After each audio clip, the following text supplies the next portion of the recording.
Welcome back to Everleigh and the latest construction update. We've been busy, so let's go check it out. We finally hit a major milestone with our roadworks. All of our base course is now in. All that's left to go is just to give it a bit of a trim up and tidy up before our asphalt crew moves in about a fortnight.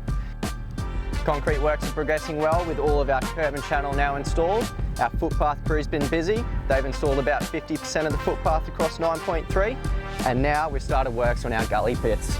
We've got two types of gully pits at Everleigh. This one in front of me is what we call a sag gully pit. The grate sits in the middle of the structure and it captures flows from both sides. The second type of gully pit we've got on site is what we call an on-grade pit. The grate sits on the downstream end of the stormwater lintel and only captures flows from one side.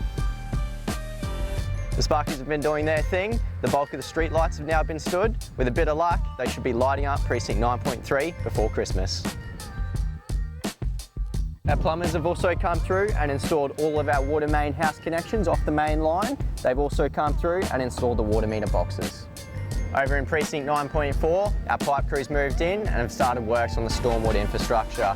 Across this precinct, we've got over 750 metres of concrete pipework to install. All of our lots have now been trimmed and rolled in, and all of our retaining wall alignments have been cut, ready for our contractor to move in and start the build process. Our earthworks operation has been tracking really well.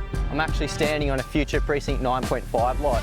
We've come through and placed the bulk of the fill material. All that's left to go is to come through and start shaping it up.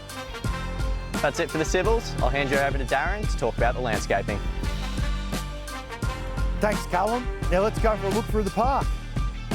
We've put in 150 of these black powder-coated fence posts.